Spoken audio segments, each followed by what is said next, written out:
One of the things I started doing last week was testing some of my Nasdaq strategies on some of the top Nasdaq strategies in the actual index, such as NVIDIA, Microsoft, Apple. And so EVP1 is one of my top strategies. I'm looking at a long-only afternoon EVP setup, and here is the results in NVIDIA, and it's one of the top AI stocks. It's had huge earnings released yesterday. It was massive move up 25% today. And so these markets, while this strategy is not up today, these markets continue to pull the Nasdaq higher. I want to show you a divergence today. Also looking at this one right here, it looks like it's also related to the AI monolithic power systems. The same exact strategy on monolithic power systems. Also looked at, I'm looking at the stocks that have higher prices. I'm not looking at $9 or $22 stocks, but say for example Adobe, NVIDIA, there's just SMCI, and these don't include a stop loss. These strategies have a Nasdaq based stop loss. And so some of the others here, CDNS, taking a look at that. Nice equity curve there. Then you have SNPS. These are trading one share with no stop loss, just to get a raw sense of how well this strategy does on individual equities. And so it's very raw, very unrefined, and so you can see how well it does on some of these higher priced equities over $100. And I've also looked at strategies like this. This trades the Nasdaq based on Microsoft, Apple, Google, both Class A and Class C, Amazon, NVIDIA, Meta, and Tesla. And we're just looking at the RSI, a simple RSI reading average on those for both long and short trades. Kind of its own index, trading the Nasdaq 100 with an index, using the kind of an index value of the top 8 equities in the Nasdaq 100. And you can see how well this strategy does going back 12 years. Worst case drawdown 10-195. I have two different variations of this. The long trades 53,000 with $98 average trade profit, and the short trades 48,000 with $145 average trade profit. And so using those top 8 equities in the Nasdaq could be beneficial going forward. Let's look at this, the biggest divergence we've ever seen in 5 years. I didn't test it back more than 5 years right now. Continue to have platform issues with Tradestation that slows me down.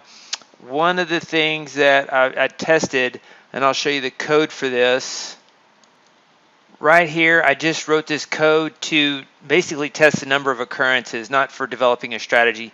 So if it's the first bar of the day and the close after 1 minute of trading is 1.5% greater than yesterday's close, 1.015 represents 1.5% greater than the previous day's close, and the close of data 2, which is the advanced decline line, is less than negative 100. It was minus 300 today.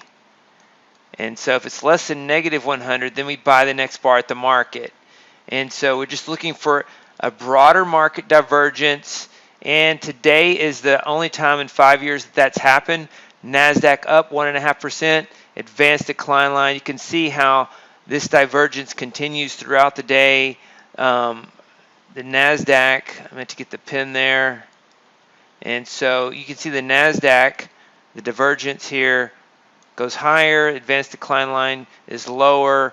And I've also tested this less than 0. So I said less than negative 100. How about just less than 0? There is one other time that this actually happened. And I just tested a buy because I really just am looking for the number of trades to get the number of occurrences here. And there was one other time, and so it was a buy. One trade does not give you a good statistical significance on what to do in this situation.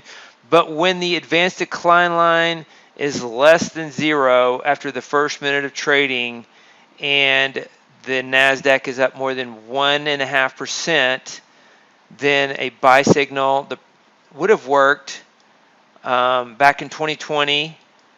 5/5/2023. It was a buy signal, and so just one other trade, and today it's working so far. And so it's as if the broader market is irrelevant, and the narrow market of AI and Nasdaq is the only relevant thing right now. And so very interesting. You have to ask yourself is the question, will the Nasdaq bring up the broader market? And we've been seeing that. We've been seeing this tech sector driving the market higher, in the broader market, kind of break even on the year, but it's pulling the market higher. And a lot of the argument is that the broader market is lower, so the Nasdaq will roll over, and it could. It makes more sense to think in terms, logically, it makes more sense that the broader market is lower, the internals are lower, so the Nasdaq should be the last to fall and roll over. But the opposite is happening in the short term. And so that is what I'm looking at, and I wanted to share that with you today. We'll do our market end of day market analysis on the day here shortly, as the market will close in about 40 minutes. But I wanted to show you these strategies that I have a long list of Nasdaq strategies, and Nasdaq strategies I'm working on that work really well on individual equities. And so that gives you lots of opportunity to spread out your risk over individual equities, not only the Nasdaq, but just some of the high flyers in the overall market. So I wanted to share that with you in this video. Hey, David Bean here. Welcome to Capstone Trading Systems YouTube page. Be sure to subscribe to join our community of algorithmic traders. We are real money traders. We share our winning streaks, we share our losing streaks, as well as market updates, strategies, and coding tips.